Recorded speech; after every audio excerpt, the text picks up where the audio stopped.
Bonjour les amis de l'Afrique, de partout dans le monde. Je suis Olivier Doumou, manager, producteur, opérateur culturel.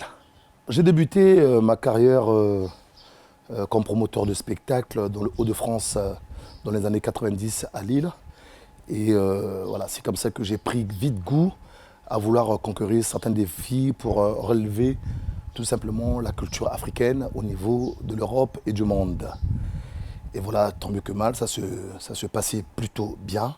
Et c'est ce qui m'a permis, au fait, en vérité, 28 ans après, de faire un comeback ici même au Congo-Brazzaville.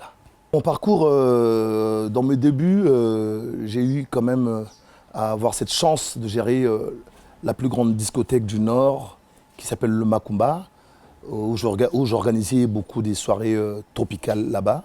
Donc un club de plus de 2000 personnes.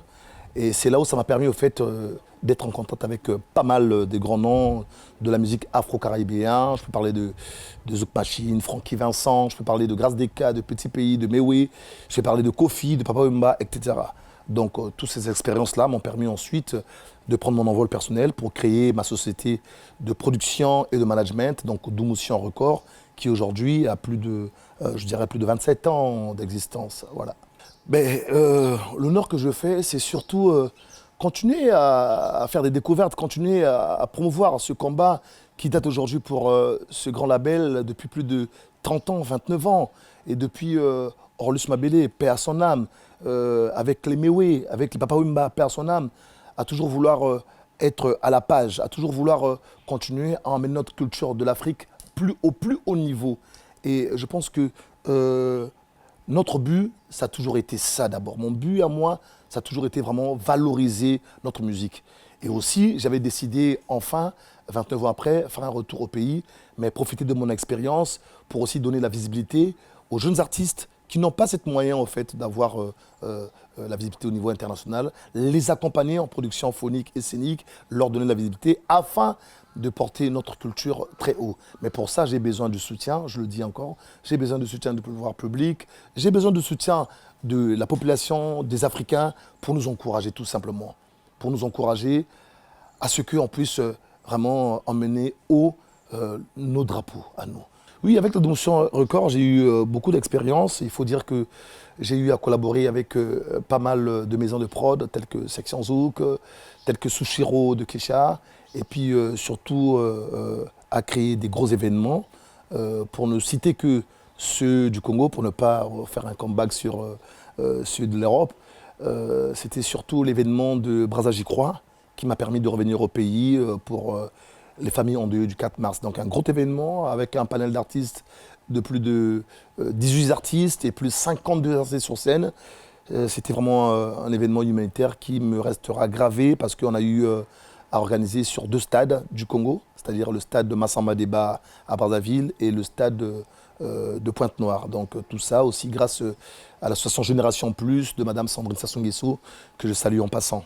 Écoutez, c'est vrai, la fête de la musique 2020 en mode Covid-19, il faut dire tout simplement parce que j'avais pensé que en cette crise sanitaire sans pareil, comment les artistes pouvaient avoir une visibilité, comment on pouvait au fait continuer à promouvoir les artistes du Congo-Brazza. J'ai tout simplement pensé à faire comme ce que faisaient déjà les autres au niveau de l'étranger, c'est-à-dire les lives sans public. Et voilà, j'ai contacté des grands noms de la musique du Congo-Brazza et puis beaucoup d'athlètes du niveau de l'Europe, de la diaspora, qui ont bien voulu être patriotes, qui ont voulu accompagner le peuple congolais pour leur conscientiser sur cette pandémie qui est réelle, qui existe, pour leur dire de faire attention. Et je veux dire, tous ces artistes, tous ces athlètes ont joué le jeu de donner de leur voix, de donner de leur image pour réaliser un gros clip qui a fait un gros buzz, je crois, qui est passé sur Africa 24, sur France 24, en tout cas sur beaucoup de chaînes. Et ensuite, par rapport à ça, j'ai pas hésité d'aller plus loin, d'organiser ce qu'on appelle un concert de confinement. Donc j'ai profité de la fête de musique pour mettre tous ces artistes en place en respectant les mesures barrières. Ce qui a été fait, il y a eu un gros succès et j'en suis satisfait, moi et mon association, dans tous les cas. Le conseil que je peux donner à tous les jeunes, à tout le monde qui aime bien cette profession de producteur ou de management ou bien opérateur culturel, culturel, d'être d'abord passionné. La passion doit primer avant tout.